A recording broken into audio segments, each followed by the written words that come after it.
Hello, everyone, and welcome to the Sunday stream. The stream I do on Sundays because Sunday is the day to stream on Sundays. Yet this is a special edition for a curriculum of fear. Haven't done one of these in a while. I've been distracted by other projects and other things. And so I thought we'd take a step back into the wonderful world of modern education through the eyes of PBS, at least. Hope you're all doing well. I have been effectively off the air, more or less, for the last couple of days because of a computer issue that is now solved. Solved in no small part with the assistance and guidance of One Ton Hammer and his technical expertise as I tried to repair my own computer without having to pay some repair shop around here $200 to do something that I did all by my lonesome, though not without certain frustrations. Anyway, that's all taken care of now. Hopefully I won't have any meltdowns now or in the near future. But there you go. Anything else I wanted to say ahead of time? Not really. I think my brain's a little still waking up this morning. But before we get to anything else, first and foremost, where is it here? Thank you, Hell Triangle, so very much. Mr. Scribelight.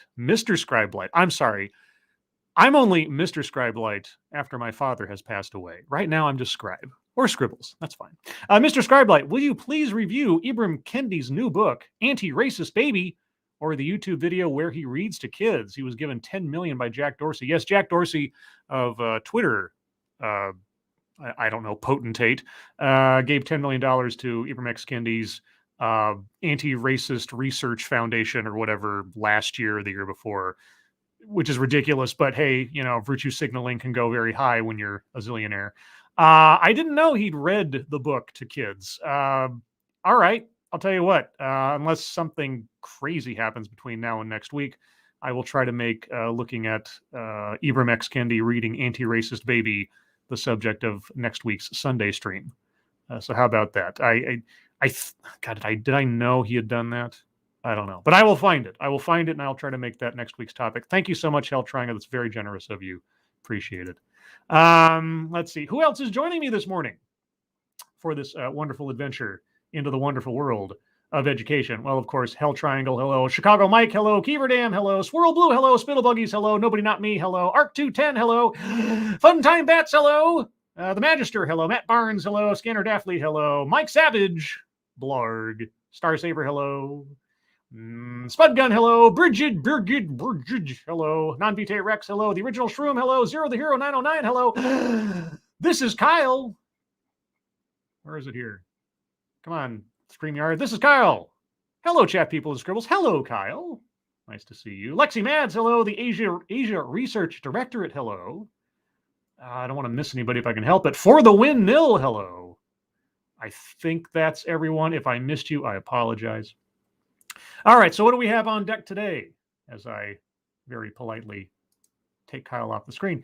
So this is going to be a relatively brief episode today. After the last couple of days I've had, I'll tell you what, I was stressing out beyond words. I was like a junkie that couldn't get his fix after my desktop decided to go bleh.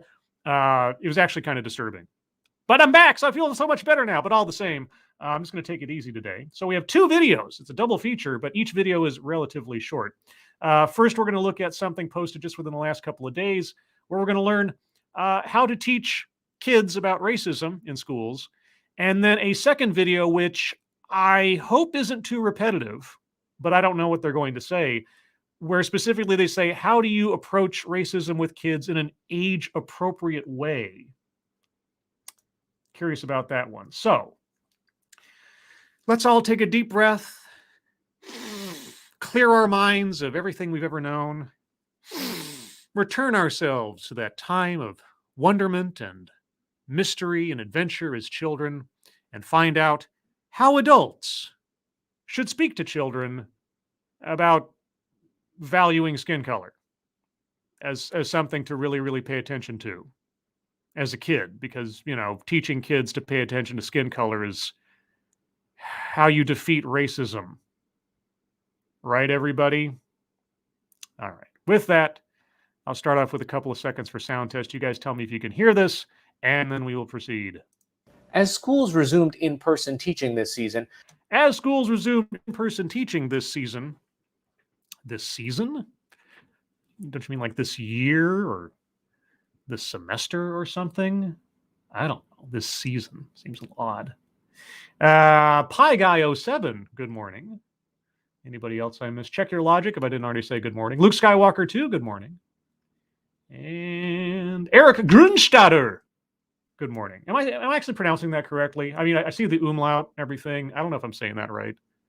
I always like to put a little bit of emphasis on, unique names, ethnic names, whatever you want to call them, as you may have noticed.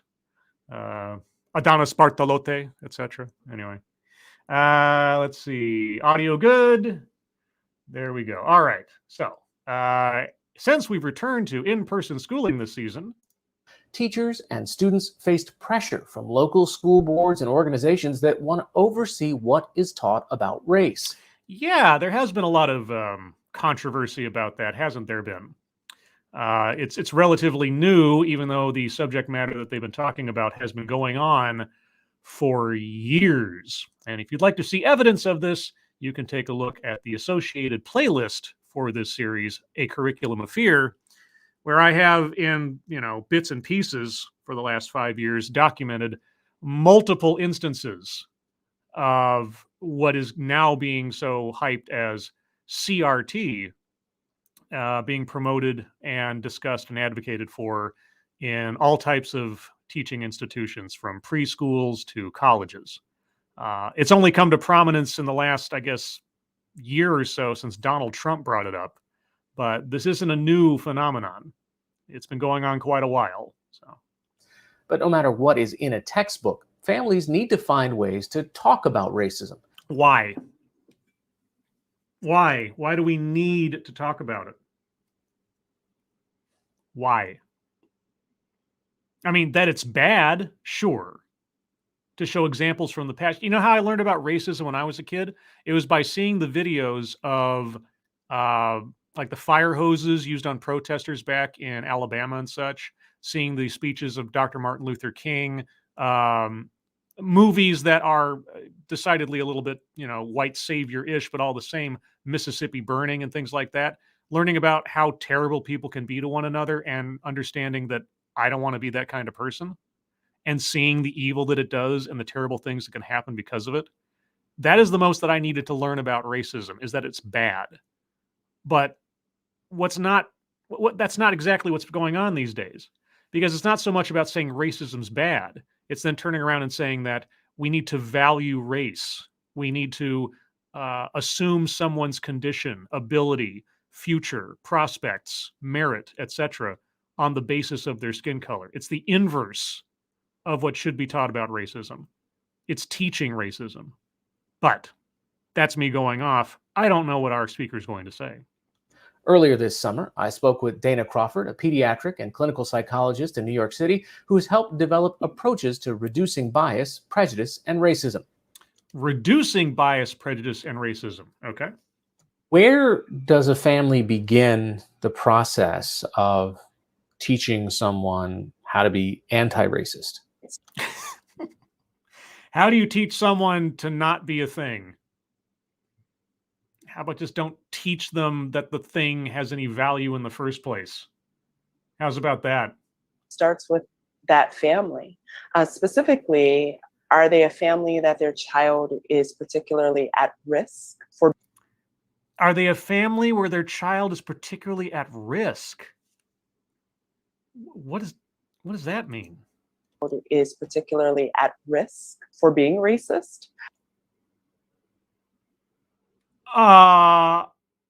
Okay, let's let's try that one again. How do you evaluate a child for being particularly at risk for being racist? Not even a minute into this, and I am dumbfounded. Are they a family that their child is particularly at risk for being racist? Are they a family that their child may be at risk for experiencing racism? I don't know. How do you? I would love to know how she evaluates that. What factors of a family or a child does she have on a checklist somewhere that tells her whether a child is more or less at risk for being racist or being the victim of racism. Because here's the thing. At any point, you are estimating someone's value, their thoughts, their worth in life, their potential on the basis of their skin color. They are a victim of racism, whether they know it or not. And if you're teaching them to do the same to others on the flip side, then you're teaching them to become a racist. So I think it must start with the conversation between those two parenting adults or those caregivers to really talk about where do they need to center the conversation? Is it about allyship? Or is it about resiliency and survival and navigating a world in which a child may be exposed to racism, prejudice, and bias? She said absolutely nothing there. Buzzwords galore. Nothing. That, oh man, you know, if I were a person of much lower moral character, I could hang out a shingle and call myself a anti-racist expert and just regurgitate all the nonsense I've absorbed over these last few years, and I'd probably sound like a professional, but I wouldn't be able to live with myself. You can immediately hear parents in the audience say, well, we're not racist and modeling is so important, so I'm not that concerned. Why is that right or wrong? Well, because obviously racism is a universal constant that everyone is, well, swimming in all the time. You can't say you're not racist. To say you're not racist is being in denial of reality. Okay? There's no such thing as being not racist. There's just racist or anti-racist, my way or the highway. There's no in between.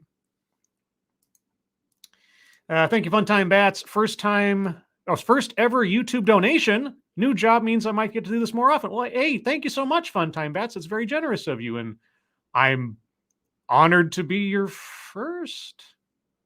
That sounds a little creepy, but hey, I appreciate it. But hey, be sure to,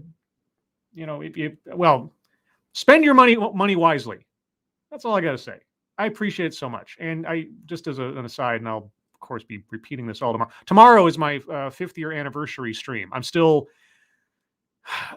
hurrying to plan that out because I've been out of action for 2 or 3 days now with my computer thing. But I cannot express to you guys as much as I would like to be able to how appreciative I am of your guys' generosity, both in your time and attention and your donations. I really, really do appreciate it. Thank you, Bats. Thank you so much. And congratulations on the new job. That's always a good place to be. And let's see, got another one here coming up. Hell Triangle, thank you again. Allyship just means being melanin deprived.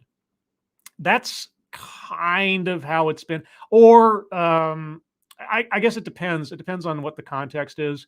Allyship can be, allyship basically means you are not in the demographic of the person you are supporting, right? So if you're supporting someone who is LGBT, well, then you're straight. If you're supporting someone who is black, well, then you're not black, etc. That's where allyship comes from. It's the separation of demographic. Your time and energy being put towards someone else's benefit, but you're just not one of them. That's how allyship works. Okay, anyway, so what happens when a family says we're not racist? Is that right or wrong? Well, I would dare say that, as a parent, I wish only the things that I expose my children to would be the things that they would model, that they would be exposed to. But we all know we do not own our children. And well, I mean, own your children?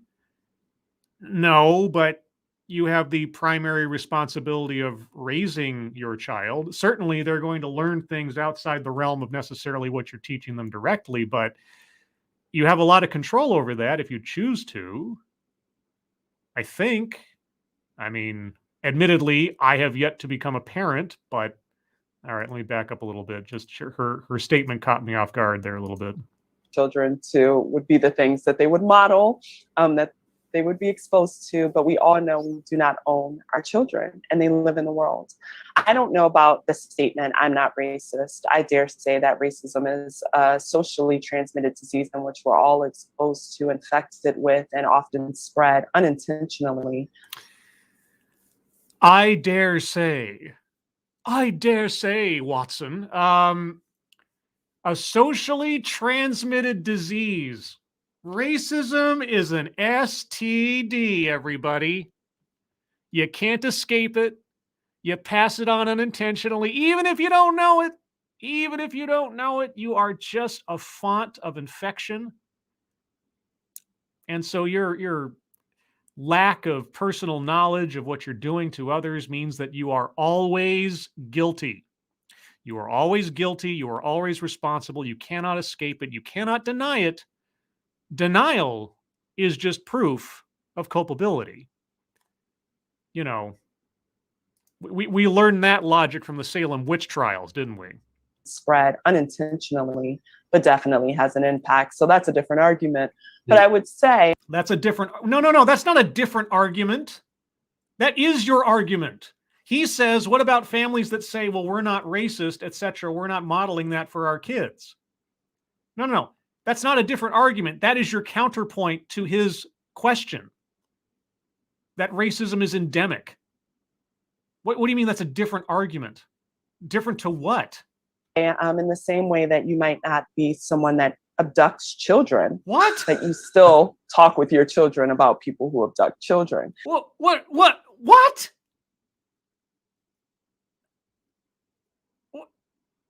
No. That is a ridiculously poor analogy. Okay.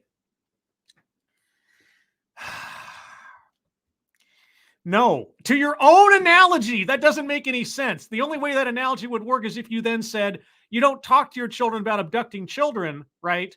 But you're still going to be teaching your kids how to abduct children. Because absence of intent leads to the thing they are trying to avoid.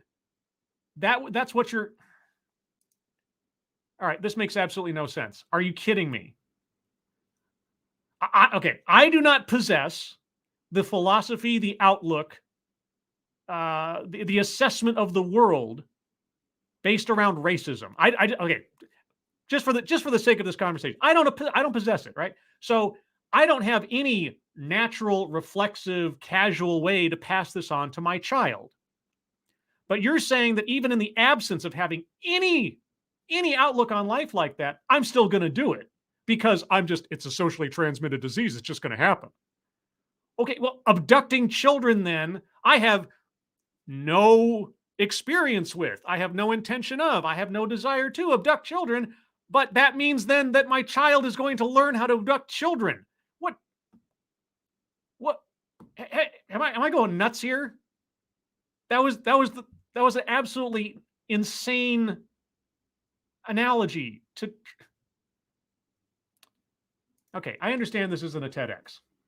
Okay, but I think most of you will agree with me when... What? What is that?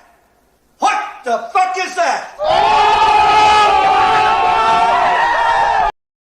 Okay, yeah, I think that deserves that, just then.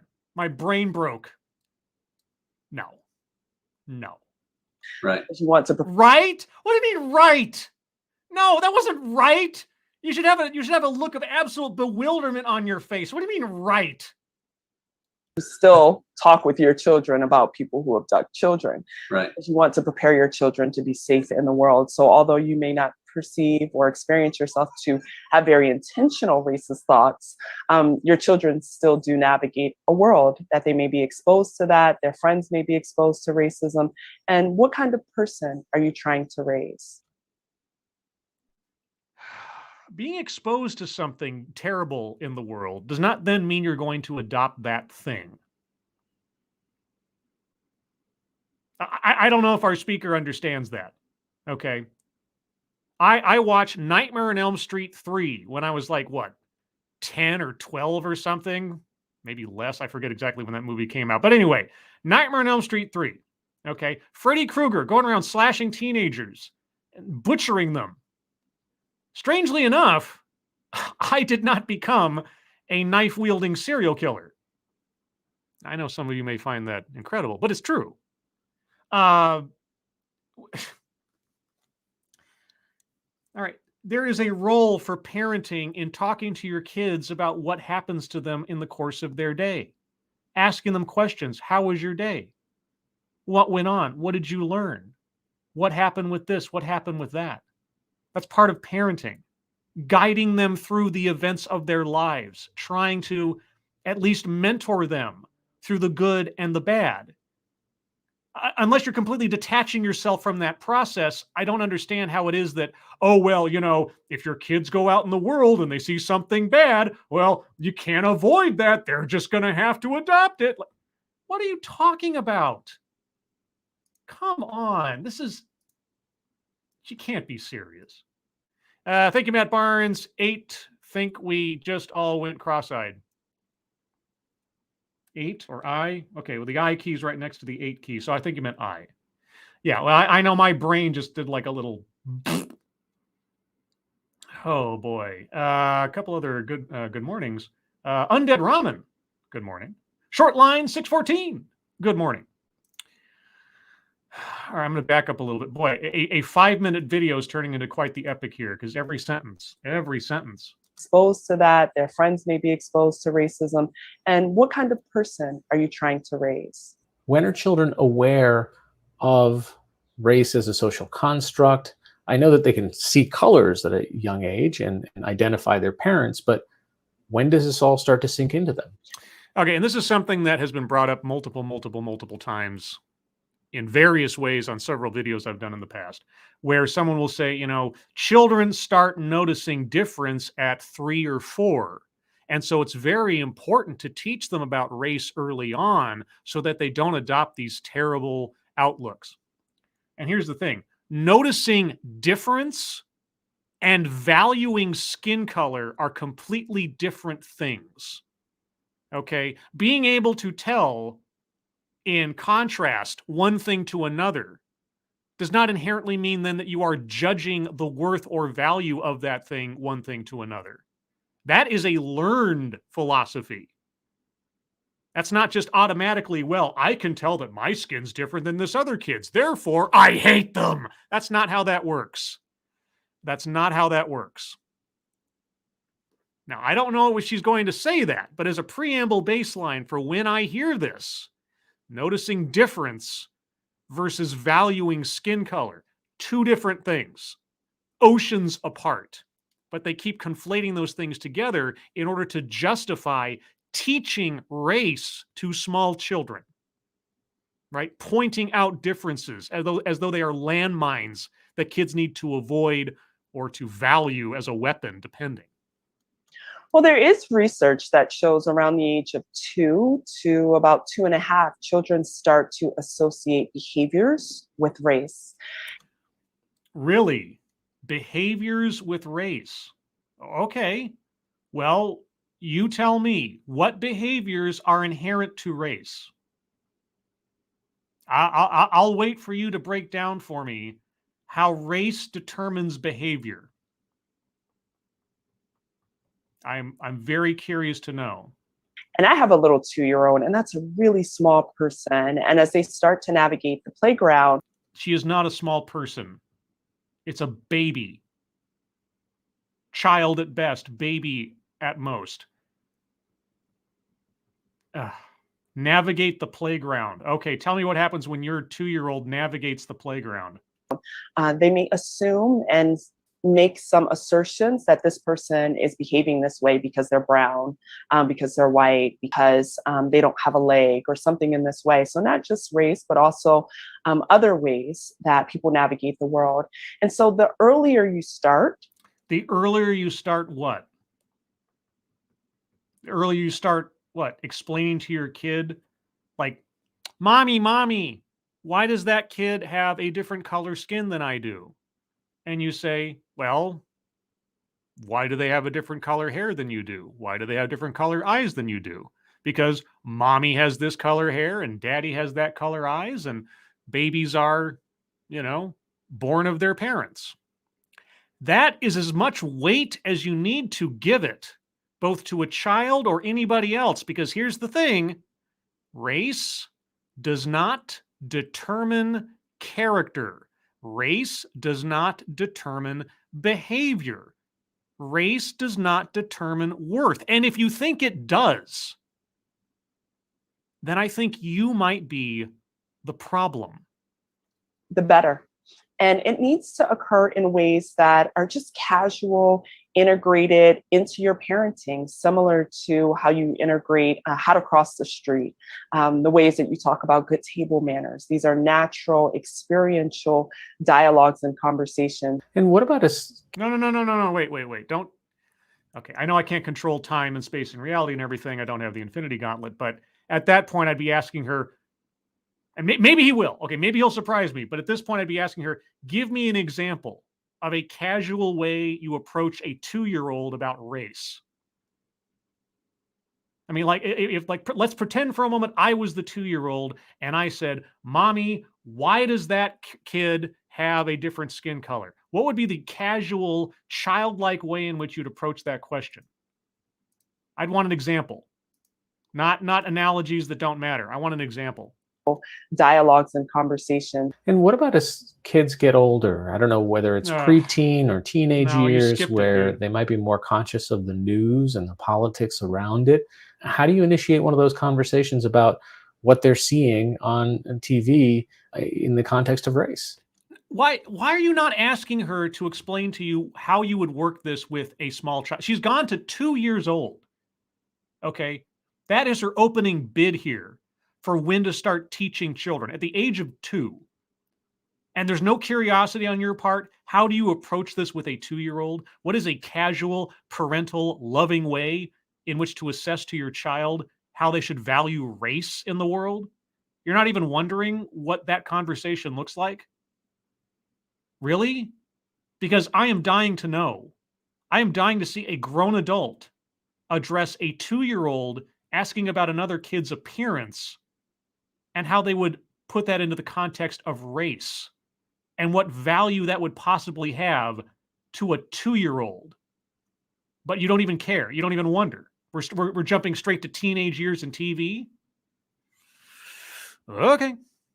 So I really like the anti-bullying language that many schools have already led the way in. They have the posters. They talk about, what bystander expectations are. What do you do when a bully shows up? And so for younger children, I talk about some people are bullied because of their skin color. Some people are bullied because the way that they wear their hair. Some people are bullied because of their abilities and the ways that they walk. There are many reasons that people are bullied. Yes, there are, like wearing glasses in first grade, or being quiet, or being smaller than the other kids, or not being as strong or athletic as the other kids. And what none of those things involve race, because kids get bullied for all types of reasons. You're right. Even if all the kids around have the exact same skin color, what does this have to do with racism? Bullying Okay. And in this family, we do not bully anyone for any reason. And if you see bullying or you hear any bullying, it is the expectation that you say something, that you speak with an adult, that in our family, we expect you not only not to bully, but we expect you to stand up and speak up. And so as children get older, I start to name that bullying. Really? Okay. Well, what happens when, after you've taught your children to identify certain behaviors with a race, there's no judgment, there's no bias, nothing bad could possibly come from that kind of estimation between people? Really? Are you sure about that? John Cena sticks his head through the window. Are you sure about that? As he apologizes to China. The bullying, when someone is bullied because of their race, that's called racism. Is it? Is it really? Wow. Gosh. When someone is bullied because of their gender, that's called sexism. Really? Is it? Wow. What does this have to do with anything? What does this have to do with teaching or talking to children about racism? The title of this presentation has been a lie or queer phobia. And so getting more specific as children get older, very similar to when you teach them how to read, you start with the alphabet and over time you expand into letters and words and books and narratives and eventually dissertations. Dr. Dana Crawford, a clinical and pediatric psychologist, thanks so much for joining us. Thank you so much for having me. Okay, well, that was entry number 1 into our double feature. Told us nothing, obviously edited out rafts of other parts of the conversation that might have been interesting, but gave us nothing. Because here's the thing.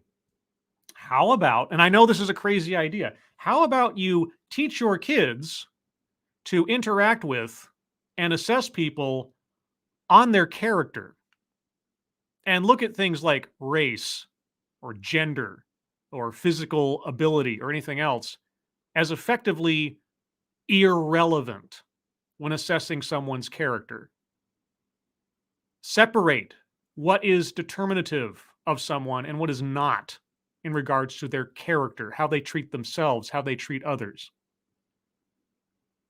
The scariest thing that I heard our speaker say was the whole idea of like kids noticing certain behaviors associated with race.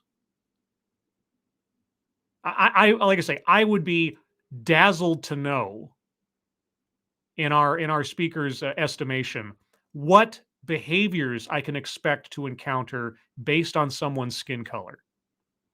I want to know how she moves through the world and how she is assessing other people with her totally unbiased perspective when it comes to things that say nothing about who you are, but simply place you into a demographic.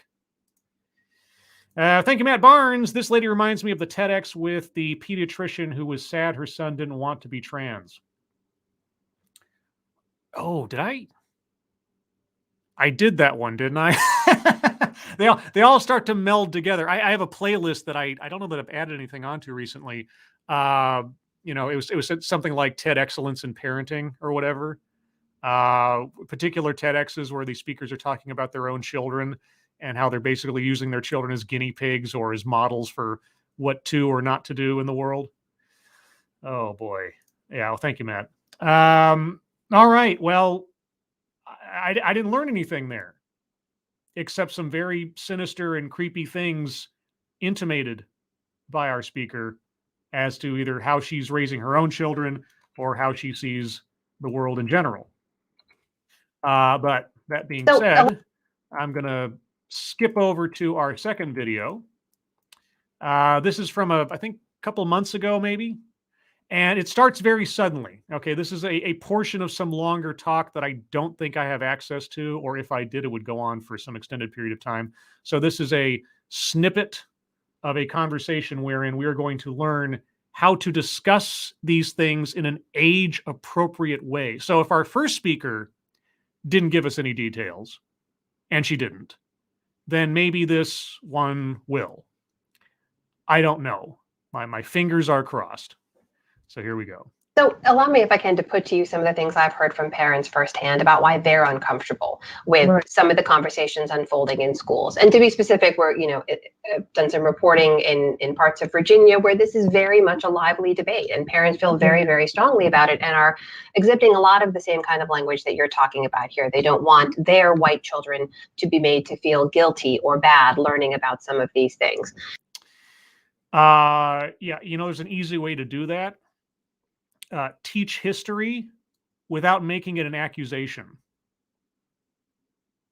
I know it's a radical idea, but teach history, but not make it an accusation. These are things these people did.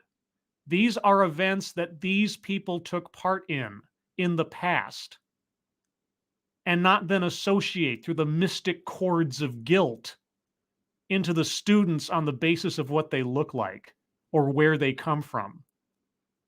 I know it's a very, very complex idea, but I think it might work.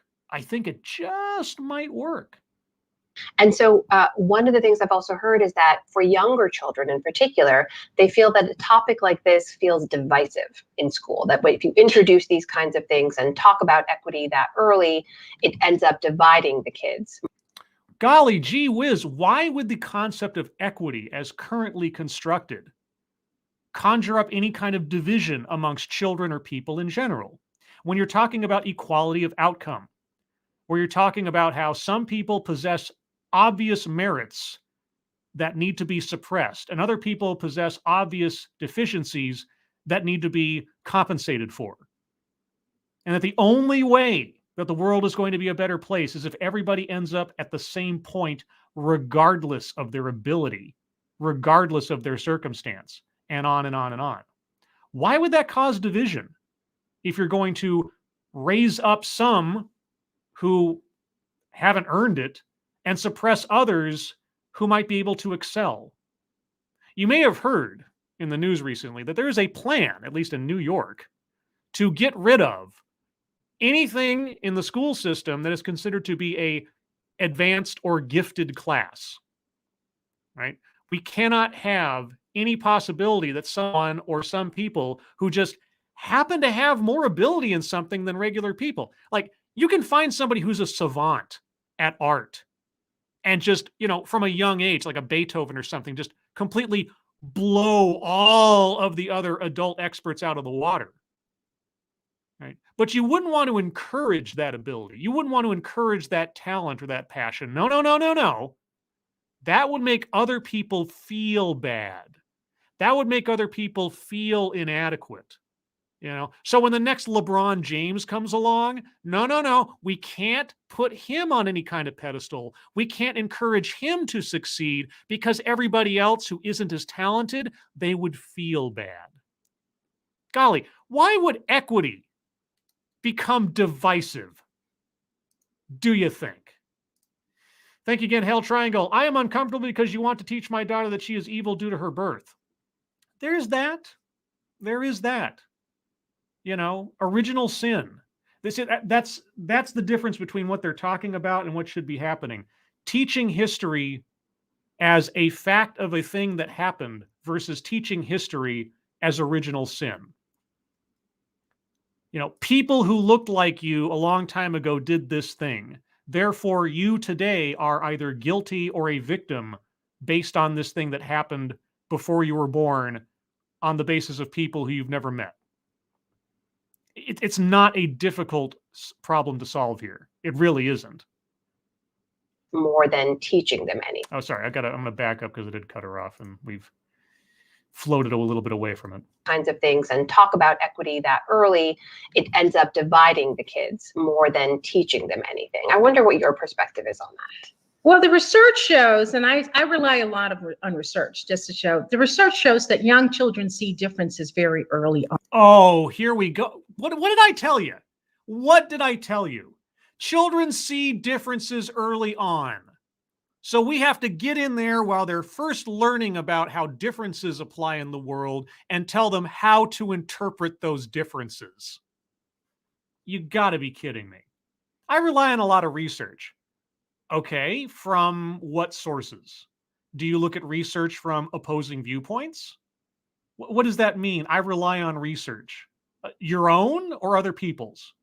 Are you just repeating what other people have said? And are you only going to sources that you approve of?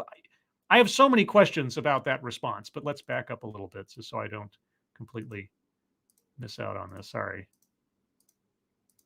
What your perspective is on that. Well, the research shows, and I rely a lot on research just to show, the research shows that young children see differences very early on, and they're trying to make meaning of it. They're trying to make sense of it. I have a 7-year-old son, so I definitely get it. My 7-year-old son is also trying to understand, as a brown child in a predominantly affluent white neighborhood, why people will make comments about different hair textures, different skin colors, why kids divide themselves. They already socially divide themselves. The sociological research shows that. So, and then kids get their feelings hurt. Yes, kids get their feelings hurt. I grew up in a predominantly white neighborhood. affluent. I mean, middle class, I suppose you could call it. And you know what? I was picked on. I was teased. You know why? Because I was different. You know why I was different? Because as I mentioned before, I had glasses when I was very young. I was smaller than the other kids. I was more quiet and shy. Yeah, kids will find anything to divide. It doesn't mean it has to be race. It's anything. Because children are jerks. They are assholes. They don't know how to regulate their emotions. Yeah, they're trying to make sense of the world. They make it very simple. They divide things up into very simple and non-nuanced categories. You know, which is not how you want to live your life as an adult necessarily, but kids are still learning. It has nothing to do with race. She's right. It's about human nature. It's about what children do. What does this have to do with racism specifically? And what does it, again, what does a conversation with a child look like on this subject matter? How do you talk to a child about this? Give me an example. Anything, really. Kids also become bullied. You don't say, really? And is this specific to race as the instigating factor? The answer is no. So what? And teachers are also trying to teach in this multicultural moment about different cultures. And Teaching. Okay, I don't know about you, but every school I attended had quote unquote multiple cultures, multiple races. And in junior high and high school, there was, you could take classes on multicultural, like cultural studies and things like that. What this moment, this multicultural moment, have you ever heard of the phrase melting pot? Do you know what's been going on in this country for the last 100 years or so? Multicultural moment.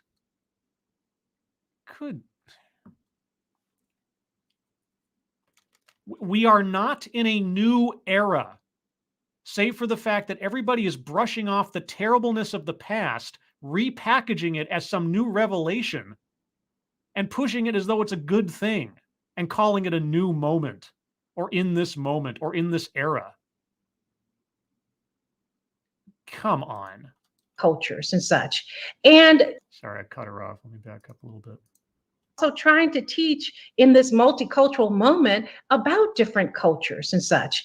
And kids also hear things in their homes from their parents, or they see the news. So how do you help them make sense? Well, here's the thing. Here's the answer to that. And I know it's not going to be a happy one. It's called parenting. And every set of parents does it a little differently.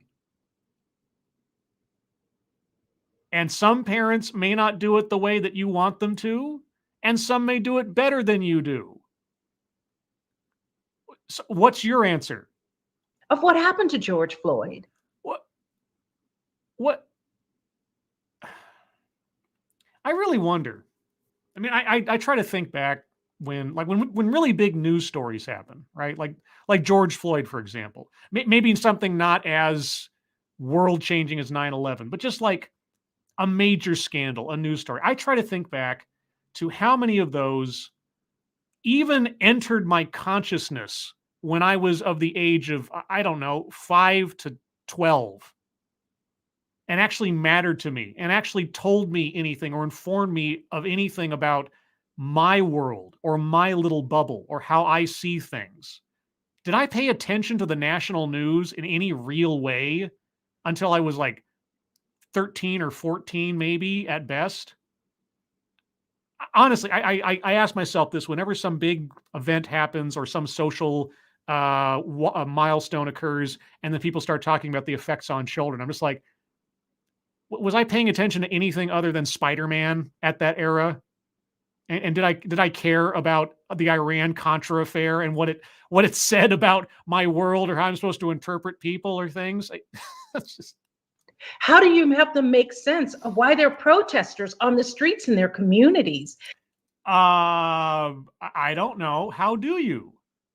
You're the educator. Why are you asking all these these rhetorical questions? Tell me. The whole purpose of this was you're supposed to relay to the masses how to do these things? Tell me. That's why we actually need these discussions in their What discussions? age appropriate ways. There are Like? books and curricula by specialists. There are books and curricula by specialists. Specialists in what? How to be racist? What are you talking about? That are designed for 5, 6, 7, 8-year-olds. Like anti-racist baby? We're not necessarily actually trying to say structural racism to a 6-year-old. Why not? Why not talk to 6-year-olds about structural racism? What's stopping you? Why wouldn't you bring up a situation or a concept that complex and convoluted? Why not? We're trying to talk about how we understand what's happening in an age appropriate way. Okay, well that little bit, I mean, even if I had access to the full presentation, I don't think I'd want to watch it because that little bit alone tells me just about everything I need to know about the actual content and quality of what I'd be presented with. Okay. Golly gee whiz. What a frustrating 7 minutes worth of video. 7 minutes worth of video and almost an hour of WTF left, right, and center. Talking to kids about racism. And we have 4 different people. And in no instance are we told exactly what is the method by which you talk to a child about racism. And more importantly, why would you talk to a child about racism? How about we all start with this? And I know I'm repeating myself, but I'm going to say it again. Someone's skin color has as much value in assessing who they are as their hair color, as their eye color. That's it. That is about as far as you should ever have to go with a child about it. And if they come to you and say, but XYZ's mommy said this, or little Billy said that, you look at them and say, well, Billy's wrong. And that's it. What more needs to be said? How do we cure ourselves of this scourge unless or until we make skin color in particular as irrelevant a determinative factor as hair color or eye color? Why is that so complicated? It's not complicated. It's very easy. It's the simplest thing in the world. Categorize skin color in the same place as hair color and eye color, and you're done. And you move on with your life. And then you examine people's actions and their behavior and their words independent of the things that don't matter. And then you can say, well, Billy acts this way and James acts this way. And strangely enough, they have the same hair color. Well, how can that be? You see how ridiculous that sounds? Lord. I know we really have to focus on this stuff, guys. It's really important. Little kids really need to pay attention to race. We need to bring out the crayons and have them pick out the crayons that match their skin color so we can say, hey, look, we're different, but we're all the same. Then why bring it up? Oh, it's so frustrating. I mean, it's funny in a crying clown kind of way, you know? Everybody making so much hay over this. And by hay, I mean profit. You know, either in book deals or speaking deals or profiled in the media or comporting themselves as experts in race or racism or anti-racism or equity or this, that, and the other. When if you actually listen to what is said, if you actually take a moment to think about what actually was resolved here, what solutions were actually on offer, what problem was described, and what answer was given, 9 times out of 10, there's nothing there. And you ask yourself, why are we bothering with this? Why are we wasting our time? Let's get on with our lives. Let's put race in the same column as hair color and eye color and be done with it. And anybody who says elsewise is on the wrong page, period. The end. Shouldn't it be that simple? That's how simple it was for me when I was growing up. But I guess things have to become more complicated as time goes on. I don't know. All right, I'll take a couple minutes here to see if you guys have anything to say, and then I will wrap this up, hopefully at about the hour mark, if not a little bit before.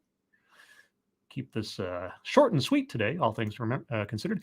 Short line 614. I remember once or twice when I was young hearing about a big news event and asking my parents, but I didn't go looking for big news events, nor did my parents tell me about every big news event.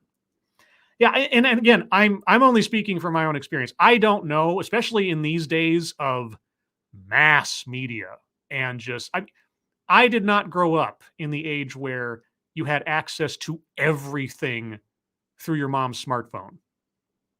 Okay, I don't know what that's like. So maybe there is something more to it today than there was in my day. I'm sure the dynamics are much different. But on the flip side of that, I also know, being someone from the old days into the modern day, just how easy it is to be distracted and how much time I actually spend on any one thing, even as a grown adult who didn't grow up in this environment. I can't even imagine how much time a small child actually pays attention to one thing, especially something that is a social issue or a big news story. Most adults don't pay attention to big issues and news stories. What's a little kid with so many other things to distract themselves and so many other things to learn and pay attention to? I honestly am curious. But let's see. And Earl Basham, PBS is funded by tax dollars. Shake my head. Yep, it's true. It's true. PBS isn't all bad. Let's just say this is just one little snippet of things. But let's see. Bishop, eye color is a big deal in Bosnia. Big enough to make assessments over someone's value? Well, I'd call that backwards. Uh-oh. StreamYard's telling me my connection's a little off. Am I roboting? Let me know. There's a little, you know, that little broadcast symbol you see on some computers that tells you have a connection to the internet or something. Yeah, that little thing will pop up once in a while on StreamYard, and that tells me that there's a drop in connection service or something, and that always makes my hackles rise up because I'm like, uh-oh, am I roboting now? Okay. Everybody says no. All right. Yeah, these are the little paranoias that happen as a internet broadcaster because I don't have any control over the airwaves, so to speak. Spud Gun, you're all good, Uncle Scribe. You know, I mean, okay, I am an uncle. I've been granted the title uncle by Satsu and Squishy for Aaliyah, but it is the sad fact, and I will hold my sister to account for this for the rest of my life, that I will never be a actual uncle by blood relation because my sister has decided not to have children. I always thought I'd be a cool uncle. Now I'll never know. And it is a point of sadness I will carry with me forever. Thanks so much, sis. Anyway. Lexi Mads, your mom, kids all have their own phones now. Well, I was just thinking about the most sort of bewildering and disturbing example I had was an ex-girlfriend of mine years ago. She had two children, two daughters, and they were each between the ages of like 1 and 2 at the time. And I just remember her 2-year-old running around the house with mom's smartphone, watching Netflix cartoons, and then using the phone like, you know, someone who'd been doing it for years. And I watched her little fingers like move everything around on the screen and tap the buttons. And I was just looking at this, and it was just such a bizarre image to me to see a child that young using something that technologically advanced, at least in my eyes, and just having no problem. It's just that image sticks in my head of just how much things have changed. And I know I sound like a complete boomer saying that, but hey, that's the reality of it. No name. They take time every week for a staff meeting to discuss anti-racism at the school I work at. I've been a few times. The teachers are all invested in this. It is creepy. It is really creepy. It is like a cult. It is a stand-in for a religious quasi-faith system. And it's all touted as good. It's all touted as this is going to defeat the scourge that is racism. when if you actually pay attention to what is being said and the accusations being levied and what is being promoted, it's the entire opposite. It is the entire opposite. And we've seen it over and over again. If you're watching this in the future, the playlist this is attached to, if you want to see examples from years before all the current hubbub, go back to the beginning of the playlist.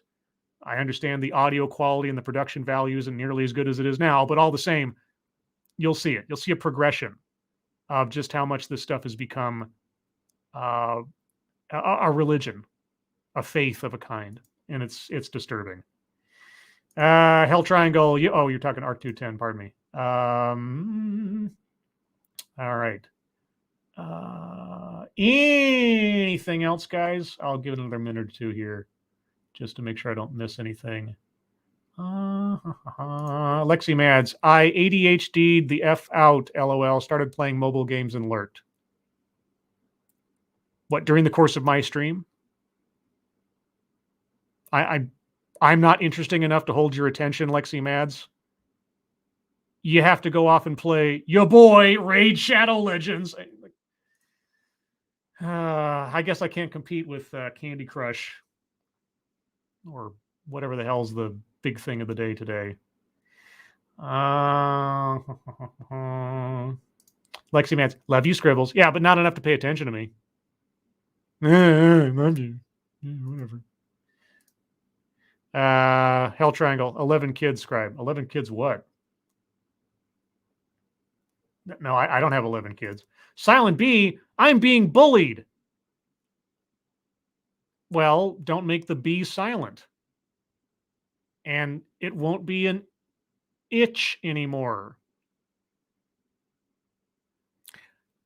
That joke makes absolutely no sense. Never mind. I'm not going to say that again. Coin Master Dice Dreams Board Kings. Those all sound like the titles of instructional videos from the 1990s that teach you how to gamble correctly. You ever see those? They've done a couple of those on like Best of the Worst on Red Letter Media. Like how to play the slot machines. Good luck. Okay. Well, with that, everyone, I'm going to call it there. Relatively short broadcast for the Sunday stream, but I just wanted to take a look at a couple of things from PBS to educate us because, public broadcasting has taught me a lot in life, especially when I was a very young child, mostly Sesame Street, Mr. Rogers, and watching Mystery with my mother because the old Sherlock Holmes TV show with Jeremy Brett as Sherlock Holmes, the best Sherlock Holmes on screen ever, in my opinion. I learned a lot from PBS. And so it's a very sad thing to see what parts of it have become over time. But with that, everyone, going to end it here. If you'd like to see more of me, at least in avatar form, you can find me tomorrow night, Monday night, at 6 p.m. Pacific, 9 p.m. Eastern, for my 5th year on YouTube anniversary. I have a very cheesy gimmick thing I'm going to do on the show. And beyond that, I'm not quite sure what else I'm going to do. I will reminisce. We'll talk about old times. I hope to have a couple of guests on if schedules allow, and just kind of hang out for a bit and just look at everything that's happened over the last 5 years, and most especially the last month or few weeks or so after my crime video came out. Wow. That one crime video has netted me more new subscribers in the last 3 weeks than I think I'd had in the previous 6 months.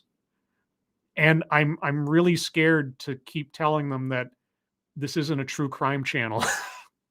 I may do another true crime video in the near future, but I don't want to do any false advertising. So every time that I've got a comment on the video, it's like, this is my new favorite JCS channel. I'm like, just so you know.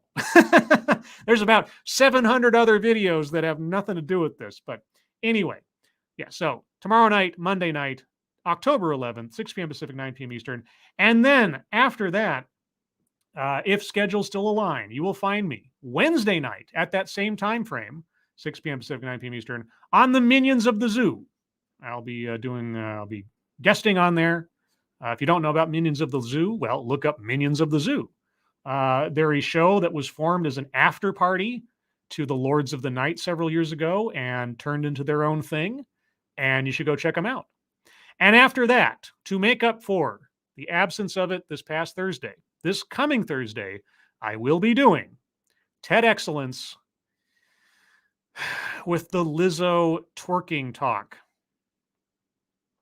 Much to my chagrin, but I opened myself up to it, and so that's what's going to happen. So Monday night, 5th year anniversary. Wednesday night, Minions of the Zoo. Thursday night, TED Excellence with Lizzo. And then next Sunday, if I can find it, Ibram X. Kendi reading his book. Everyone, thank you so much for joining me. Thank you so much for hanging out. Hope you all had a good time. Moderators, thank you for keeping an eye on things. Even though everyone here is so well behaved, you have very little to do. Everybody who donated, first time or otherwise, thank you. Thank you so much for your generosity. I really do appreciate it. Everyone, I hope you're all safe and well. If you are not well, please get well soon, and I will see you on the next one. Take care. Bye-bye.